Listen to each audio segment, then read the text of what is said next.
Hollywood কিংবা বলিউড সিনেমাতে দেখা মেলে বিলাসবহুল সব গাড়ির স্টাইল আর ভিন্ন ডিজাইনের কারণে সবচেয়ে বেশি দেখা যায় লিমোজিনের। সাধারণত চরিত্রের বিলাসিতার প্রমাণে বড় পর্দায় এই গাড়ির ব্যবহার হয়। তবে আপডেট হতে হতে দৈর্ঘ্যের দিক থেকে বিশ্বের সবচেয়ে লম্বা গাড়ি হিসেবে গিনেস বুকে নাম তুলে নজির গড়েছে দ্য আমেরিকান ড্রিম। একটি নীল তিমির দৈর্ঘ্য সাধারণত ৮০ থেকে ৯০ ফুট পর্যন্ত হয়, কিন্তু দ্য আমেরিকান ড্রিমের দৈর্ঘ্য দাঁড়ায় ১০০ ফুটেরও বেশি। ২৪টি চাকাযুক্ত এই গাড়ির ওজন ৯,০০০ কেজির বেশি। দানবীয় এই গাড়ির ভেতর একসঙ্গে ৭৫ জন বসতে পারবেন।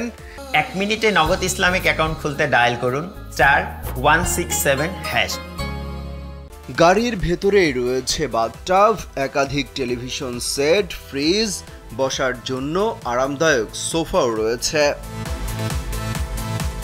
পেছনের দিকের দরজা দিয়ে গাড়ির ভেতর বসতে চাইলে সেই দরজার রিমোট দিয়ে খুলতে হবে। স্লাইডিং পদ্ধতির মাধ্যমে সেই দরজা খোলা কিংবা বন্ধ হয়। দ্য আমেরিকান ড্রিম গাড়িটির পেছনে রয়েছে একটি হেলিপ্যাড। খুব সহজেই এই হেলিপ্যাডে হেলিকপ্টার অবতরণ করতে পারে। এমনকি এই হেলিপ্যাডের সামনের দিকে রয়েছে ছোট্ট সুইমিং পুল। অন্তত ২ থেকে ৪ জন এই পুলের ভেতর একসঙ্গে নেমে অনায়াসে সাঁতার কাটতে পারবে। মূলত ৮০-র দশকে এই গাড়িটি তৈরি করা হলেও ২০০৩ সালে এটি গিনেস বুকে ওঠে। জানা যায় ১৯৮৬ সালে ক্যালিফোর্নিয়ার বারবাঙ্কে তৈরি করা হয় লিমো ক্যাডিলাক এলডোরাডোস। ৯০-এর দশকে হলিউডের বহু সিনেমায় দীর্ঘতম লিমোর ব্যবহার দেখা গিয়েছে, কিন্তু ধীরে ধীরে লিমোর ব্যবহার কমে যেতে থাকে। গাড়িটি রক্ষণাবেক্ষণের জন্য প্রচুর খরচ হতো, এমনকি এত লম্বা গাড়ি পার্কিংয়ের অসুবিধাও হতে শুরু করে। পড়ে থাকতে থাকতে একসময় পরিত্যক্ত হয়ে যায় গাড়িটি।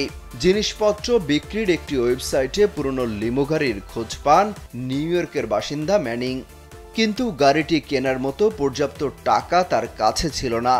২০১৯ সালে ফ্লোরিডার অরল্যান্ডোর একটি গাড়ি সংগ্রহশালার মালিক মাইকেল ডেজার গাড়িটি ম্যানিংয়ের সঙ্গে যৌথভাবে কিনে নেন। পরে সেই গাড়িটি নতুন করার সিদ্ধান্ত নেন তারা। এতে ৩ কোটি টাকার বেশি খরচ হয়েছে। তবে এত কিছুর পরও দ্য আমেরিকান ড্রিমকে রাস্তায় চালানো যাচ্ছে না।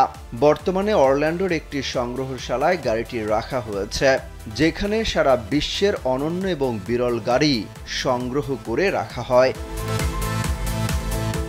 অমিত হাসান রবিন, কালবেলা।